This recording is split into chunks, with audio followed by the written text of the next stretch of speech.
founder of Better Divorce Academy, author of Better Divorce Blueprint, and director of coaching and management at Divorce Right.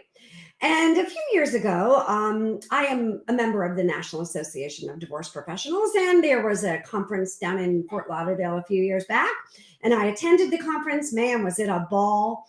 Kudos and hello to all my friends out in Florida. Send my love and my prayers and so much for what that state has endured. I'm so sorry that you guys are going through that. I'm in Georgia, not far away. But I met this spectacular woman. Her name is Kat Blake, and she's from Boston. And hey, guess what? So am I. So we immediately became friends, soul sisters, and we both are certified divorce coaches. So Kat and I hit it off, and over the last couple of years, we've gotten to know each other personally and professionally, supporting each other's businesses, and really reaching out and helping as many people as we can. And seeing that both of us are fully flat out booked, we decided that we're going to get together and give back, give back, give back. So I'm going to let Kat introduce herself a little bit about why we decided to do this. She has collected a list of over 1,000 questions that we get asked on a regular basis. And that's what we're going to do. We're going to tackle 3 every time we do this regularly. So, Kat, I'm so glad you're here. I love you up in Boston. Thank you so much for having me. I love you as well. I got to tell you, Paulette, that when I talk about timers, we're one of the old-timer certified divorce coaches that are out there. At this for a while. So I'm up in Boston. I actually provide individual and group coaching services and men that are thinking about going through and post-divorce. I'm also owner of Swoon Matches, which is a match to folks who are starting to date post-divorce. Well, your audio is a little weird. Just check your Wi-Fi signal. Make sure I don't know if it's me. Can you hear me? Anybody, just let us know. You can also type into this chat. We're using Restream. If anybody wants to know about Restream, I also use it every week when Vicki Townsend and I go live on LinkedIn every Thursday from 1 to 1:30, where we answer questions that HR professionals and corporations need answered about how to help their employees manage the divorce process so that employees can stay with their companies.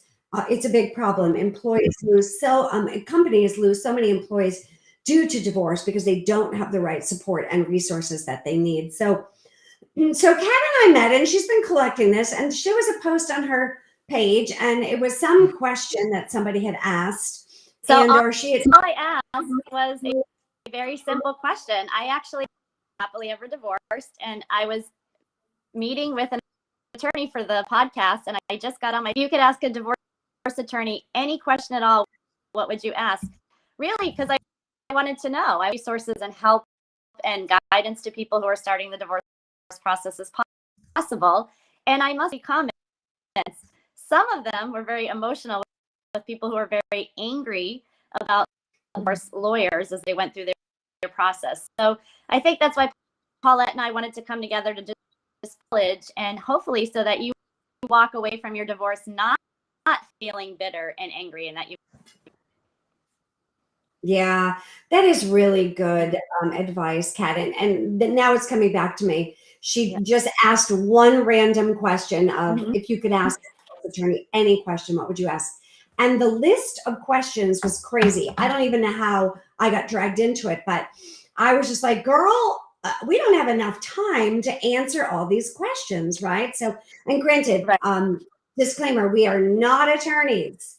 We are not financial advisors. We are not judges. We are not tax attorneys, insurance experts. We're not realtors. We're not mortgage experts. We're not psychologists, psychiatrists, co-parenting, therapists. We are certified divorce coaches. We know more about divorce than we wish we did know. Both of our personal experiences were not fun by any means. We're also both authors and speakers and educators, and that was another thing we immediately hit it off at. So with that, we are not giving legal advice, so don't get nervous, attorneys. But we do know more than we wish we did know, as I mentioned, about divorce. So we're going to start. And the first question we got was, do you think we can mediate? So, Kat, I'm going to ask you, how do you answer the question for somebody that comes to you and says, do you think we can mediate? Well, I think it's not a yes or no question. And I also think there's out there. There are mediators who are very well trained and have a lot of expertise in situations and can take that couple from beginning to end of the process very concise. Sometimes that can't happen. I mean, I have had couples who have mediated most of their with separate or opposing attorneys to hash out a couple points that they were having a hard time. So that's the other thing that I educate my clients to. There's no one way path through the legal. People use a combination. You might also mediate and then have your own separate attorneys just to make sure that you've crossed all your T's, dotted all your I's before you submit it to the judge. Factors to consider. For example, if there is active substance use, if there is sometimes in that case it is I want to say more effective. I'm coming to the table with their abusive partner. So I wouldn't say more effective, but sometimes I will recommend that they work with opposing counsel. And hi, Sheffy. So great to see you. You can also leave a comment and ask a question right now for either Kat or I too. We won't just answer these questions, but yeah, it's so true. So when it comes to mediation, I like to remind people that there are three forms, basically, of mediation. The first one is what everyone thinks it is you're litigating, and your lawyers say, oh, we'll mediate. So, there are such things as court-appointed or court-registered mediators. I am a credentialed mediator. I was a registered mediator in 2 states. I am not a registered mediator right now for many reasons.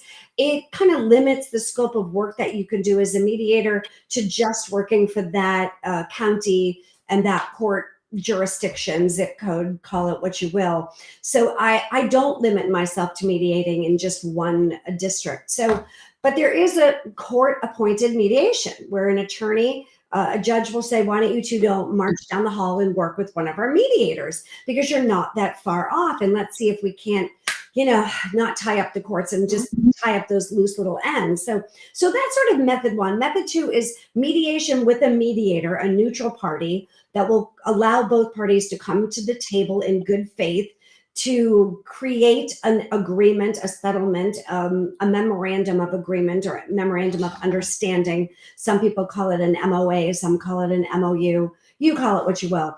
It's an agreement that it does stand, that both parties have created together with the help of a mediator that will facilitate a settlement agreement. So that can be done with attorneys present or without attorneys present. If they're present, well, naturally, you've got to pay both attorneys as well as the mediator. Right. If they're not present, that doesn't mean to say that you can't be represented or an attorney can't review the mediation agreement, and they should. But it just means that you're not paying them to be present. So depending on how contested it is, how contentious it is, how complicated it is, you may or may not want to have an attorney present during your mediation. So that also depends a lot of how long have you been married? Are there children? Do you have significant assets? Well, what's a significant asset? To some people, $5,000 is a significant asset. And I'm not saying it's not. To some people, $5 million is a significant asset. So always remember, if it's going to cost you $10,000 to get $10,000, maybe you'd want to reconsider that. If it's going to cost you $2,000 to, and I hate the word get $10,000, well, maybe that is worth it. If it's going to cost you $100,000 to get $50,000, well, yeah, you could see where I'm going with this. So that's where mediation can be the answer would be, it depends. So mediation is very successful. It's about 86% successful. 14% does come to an impasse because one or both parties has a little bit of a chip on their shoulder and they just won't compromise. So That's the answer is, do you think we can mediate? It's a long, involved process. I love Yeah. to assess cases, and I'm the first to say, yes, I think you can, or I don't think it would be successful. Yeah. Right. The other thing is, I think that people assume, hire, to opposing counsel, to attorneys, that it's going to be war. But to work in the field, particularly in your local area, I know for sure in my area which attorneys it from a more collaborative, mediating kind of way of working with the opposing counsel behind the scenes before we get to the judge. Some people go right in. Some attorneys, their style is right from step one, even though only 2 to 3% of cases even end up in. So that's another point that I want people to think about when they think about who am I going to pick for my. Sometimes if you're going in with somebody who works more collaboratively, but you're going against somebody who litigiously or thinking more of trial, sometimes that's a mismatch in style. That to me is the issue that I see when it comes to picking legal professionals. Sure. I mean, attorneys have personalities. Personalities Yes. have a certain demeanor and style. Some of them are exceptional litigators. I've seen attorneys cross-examine until the cows come home. They love it. It's their thing. It just gets them juicy. And it's actually like you feel like you're in a TV show, like watching them. They're brilliant. Do you want to pay for that? I'm not even going to answer that. So it really depends on so many factors. And also, as Kat mentioned, do they have the background to collaborate and work with another attorney in more of a cohesive relationship to try to get through it in a more mediated mindset? Or are they like, that's for the birds, I don't do that? So yeah, you got to pick the right professional. So which leads to our second question. How do you pick the best attorney that won't kill my budget? Oh, that's another tough question. So you and I work with people all across the country, and we will tap into resources like NAD, who are the the best, most well-respected legal professionals and everything. So part of it is, for example, I do a lot of work in high conflict with men and women who are leaving possibly abusive partners. So I want to make sure the professional who's aware of personality disorders, who's aware of addiction, how that might impact care plan.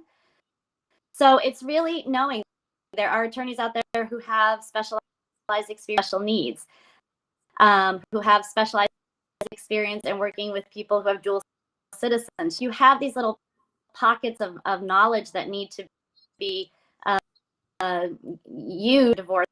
We want to make sure that you have the best professional for you. But then there's a personality, right? Like at the end of the day, you need to trust your person. So I recommend consulting with 3 or 4 that you feel the most safe with. The other thing you want to know is, how does that attorney like to be contacted certain times of the day? Like I have one of my attorneys, he says, tell all your clients to only send me an email and I'll get back to them. And then I'm not thinking about them all week long, and it will just be better for their budget. But I know I'm rambling on and on. The biggest thing to think about, and this is where divorce coaches really push us so much, is I tell all my folks, if you're working with a divorce coach, shield all your questions first. We can answer a lot of questions. A lot of questions are emotion. Your attorney might not even know, because you're just not at that stage in the legal process yet. But that is right there in your divorce process. And also, Kat, attorneys work in different ways. There is a new movement towards flat fee cases. So if you know that your budget for your divorce is blank, first of all, do some research. It is worth paying them a consultation fee to get in there in their office, sit down, look them in the eye, and by the way, go in with a long list of questions and ask every question. You're not there. You're not grilling them, but you're interviewing them for the job, right? You're paying them. This isn't a favor unless it's pro bono. Well, maybe you might say, if they're going to do that for you for free, which there are a few people that will do that. It's hard to find, but go in there, make an appointment, bring your list of questions, interview them. You'll get at least 30 minutes, maybe 45, maybe an hour. Use the time wisely. Find out, what is their hourly rate? Will they consider a flat rate? What do you think my divorce will cost? How long do you think it will take? They'll usually say it depends, but and it will really get to know them as a person. And have a pad of paper on your nightstand or your desk saying questions for attorney. And when you get to the bottom of the list, see if you can condense all the questions into one or maybe two. And use a divorce coach to answer as many of those questions as possible. And if you have 5 questions, do not send an attorney 5 emails. That will drive them crazy. They'll actually strongly dislike you and your case because they'll find you not efficient. You need to be a really well-trained client, just like they need to be a really well-trained professional attorney. So it is a relationship. It's a professional relationship, and you've got to find the right one. So are they flat rate? Will they do a consultation? How much does that cost? How much time do I get?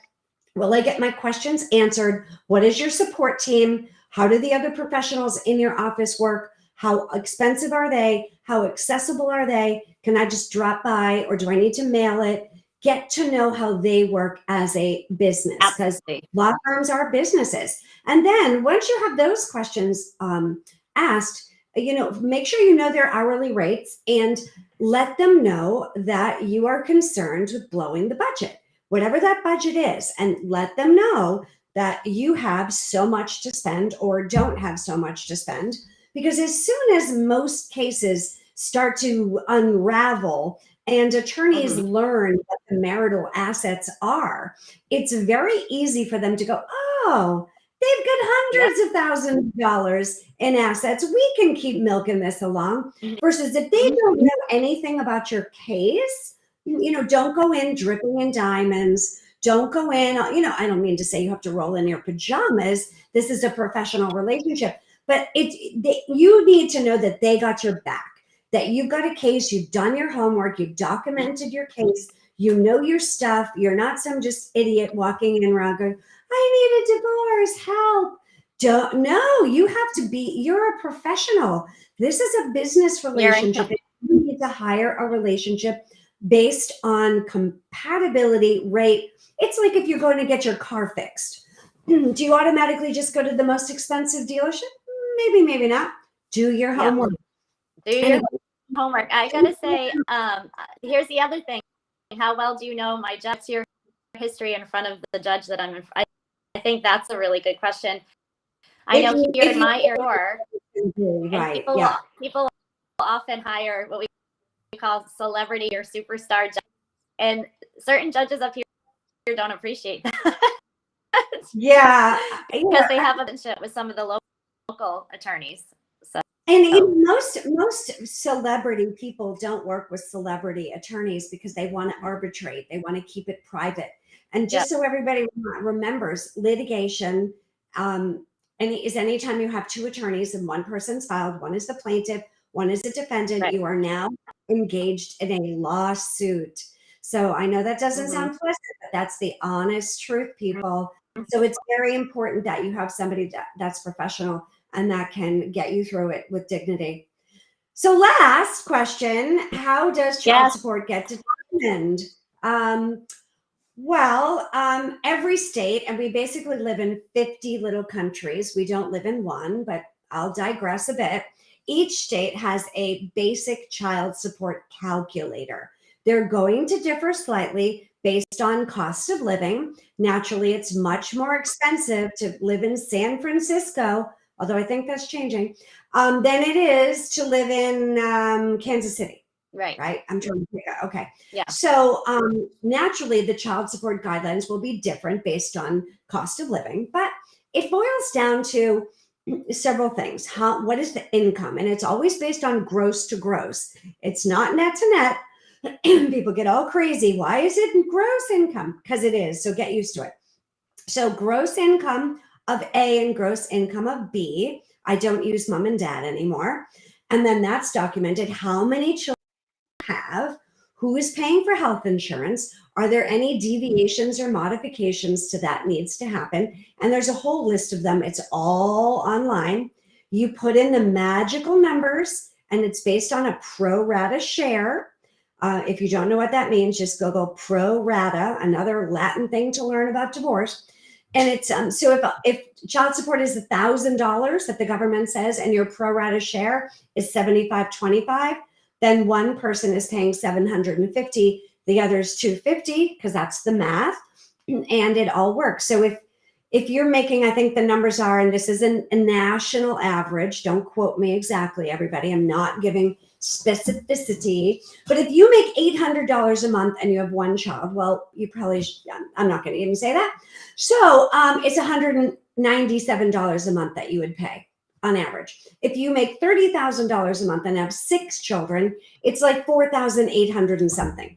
So somewhere between $197 and 4,700 something is the norm based on how many kids do you have, what's your income, total gross, based on after all the other things come in. That's again basic. That is how child support is determined. And then it's really weird. This magical number just falls from the sky. All these algorithms happen. I don't know who these people are. It also hasn't been updated lately. So I believe the child support calculators and charts may be changing slightly with inflation. I don't know. They don't really seem so accurate. So that is my experience. Also, I'm a mediator, so I actually go online and do them with clients. So child support is a big button item now. Yeah. And that formula is different state to state. And it also does changes just in the past years in Massachusetts. One of the big math equation is the percentage of time that each child is spending with each parent used heavily into the child support number than it is now. So they did change that. People are saying I want 50-50 in order to just get out of the requirement to pay child support, and now taking the weight of that off the table, so to speak.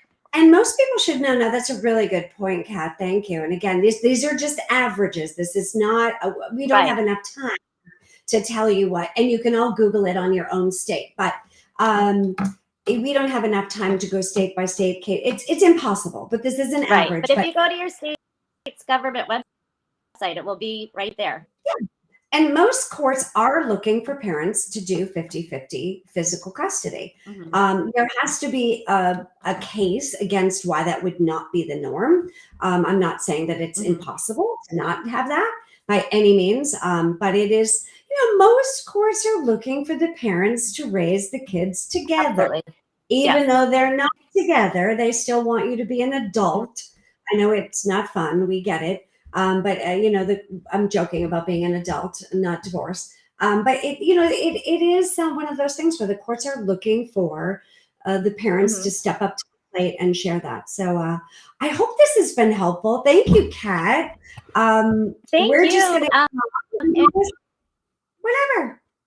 Yeah, so we'll jump on and answer 3 questions at a time. Please reach out to either of us and let us know, because I know that people come into me.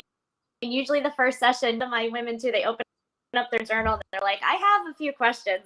And then 25 questions later into more of the history of what's happening. So we want to arm you with the knowledge so that you're able to professional that you're working with, ready to do the work. I had books of questions, so I know only too well. Some of them end up becoming like, wait, I just asked that? That was so silly. There's no silly questions. Just write it down, get it off your chest, write the questions or the comments, keep track of everything. One thing that Kat and I are big proponents of is document. So write down, in a secret, safe place, not just a pad of paper on the front seat of your car that, you just leave around for the world to see. But, it is really important that you feel that you have organization and you know options that you have, and the best way to do that is to get your questions answered. So we're thinking we're going to do Friday afternoons. It's a good way to start the weekend. It's also a day that most legal action doesn't happen. That's a whole other conversation. We are here for you. We understand only too well how confusing divorce can be, how overwhelming it can be, and also how joyful it can be on the other side. So don't give up. Absolutely. So please, Kat is Catherine, but she goes by Kat Blake. Tell everybody how to find you on your social pages and your website. So interesting. Most people follow me on my personal page on Facebook, which is Catherine Sandy Blake, Blake. My website is www.catblake.com, stands for Certified Divorce Coach. And I'm on Instagram as Kat the Divorce Coach. I hope more than anything, my passion is to take the mystery and have it be as transparent and logical as it possibly can, listeners. Mm-hmm. And also, for those of you that are having a hard time and money is tight, you can always get my book, Better Divorce Blueprint. It's available on Amazon. I think it's $14. It's 307 pages. If you can't afford to work with a divorce coach, this is a divorce coach in your backpack. So do what you can. We get how complicated it is. Don't go it alone. So I'm Paulette Rigo, founder of Better Divorce Academy. You can find me pretty much all over the place. I have a retreat coming out April 22nd to the 29th. It's called Transformation in Tuscany, and it's for 12 women only, for in a private villa in Tuscany.